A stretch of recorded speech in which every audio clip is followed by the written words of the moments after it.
यदि किसी निर्दयी और हत्यारे की बात की जाए तो हिटलर का नाम उस पे पहले नंबर पर आता है। हिटलर निर्दयी स्वभाव वाला इंसान माना जाता था। उसे द्वितीय विश्व युद्ध के लिए सर्वाधिक जिम्मेदार भी माना जाता है।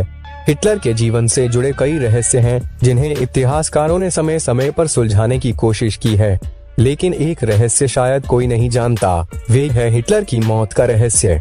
आज मैं आपको कुछ ऐसे सबूत बताने जा रहा हूँ जिससे आपको थोड़ा यकीन हो जाएगा कि हिटलर की मौत 54 वर्ष में नहीं बल्कि 95 वर्ष की आयु में हुई थी।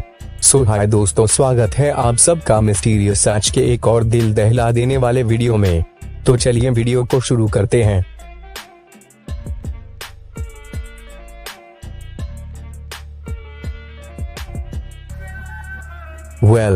हमें नहीं मालूम कि 30 अप्रैल 1945 को क्या हुआ था। ऐसा माना जाता है कि जब रूसियों ने जर्मनी पर आक्रमण किया तो 30 अप्रैल 1945 को हिटलर ने आत्महत्या कर लिया।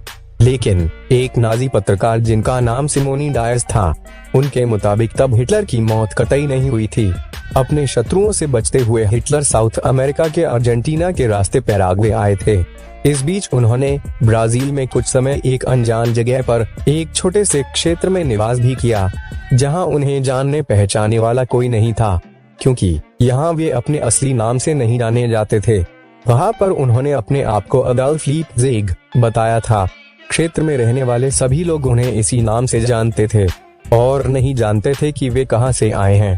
बस उनकी नजर में एडोल्फ का संबंध जर्मनी से था और वे शायद वहीं से आया था। किसी ने यह जानने की कोशिश भी नहीं की कि असल में यह इंसान कौन है। सिमोनी डायस, जो कि ब्राजील की पत्रिका थी, उन्होंने हिटलर की मौत के रहस्य से पर्दा उठाती एक किताब में उनकी एक तस्वीर को भी प्रकाशित की थी, जिसमें वे काफी प्रसन्न थे और अपनी ब्लैक गर्लफ्रेंड के साथ फोटो क्लिक करवा रहे थे। यह एक तस्वीर उनकी असल मृत्यु तिथि से तकरीबन 8 वर्ष बाद की है। उनकी गर्लफ्रेंड का नाम क्यूतिंगा बताया गया है। सिमोनी डायस ने अपने बुक में यह दावा किया कि हिटलर ब्राजील में अपनी प्रेमिका के साथ जीवन बिताया और अपनी प्रेमिका के कहने से ही अपनी असल पहचान को छुपा कर रखा।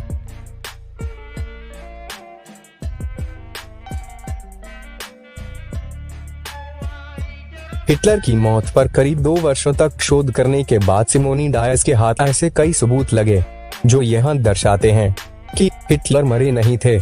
सबसे पहला सबूत डीएनए टेस्ट है, जो हिटलर के मौजूदा संबंधियों की मदद से किया गया था।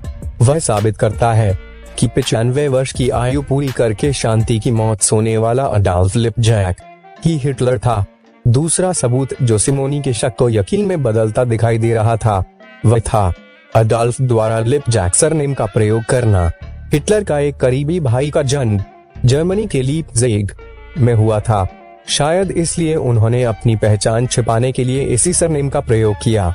तीसरा सबूत सिमोनी को तब हासिल हुआ जब उन्होंने अपने बुक द्वारा प्रस्तुत की गई तस्वीर को हिटलर की असल तस्वीर से मिलाकर देखा तो वो अचंभित हो गई। अपनी असल तस्वीर में हिटलर की मूछें थीं, इसलिए सिमोनी ने पहले उन मूछों को इस तस्वीर से हटाया और अपने बुक की उस तस्वीर से मिलकर देखी। दोनों तस्वीरें पूरी तरह से मेल खा रही थी। इन तीनों एविडेंस के बाद सिमोनी को यह यकीन हो गया कि अडॉल्फ लिपज़िग ही एडोल्फ हिटलर थे। ये तर्क लगाना मुश्किल है कि ये बात कितनी सत्य है। रशिया के बड़े बड़े हस्तियों ने सिमोनी के इस आर्टिकल को खारिज कर दिया। तो फिर आप मुझे ये बताइए कि हिटलर के मरने के 8 साल बाद उनका ये तस्वीर अचानक कहाँ से आ गया? कमेंट जरूर करना। सो दोस्तों, आज के लिए बस इतना ही। बहुत शुक्रिया आपका ये वीडियो देखने के लिए।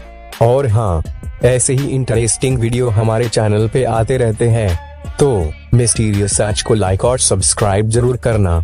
बाय।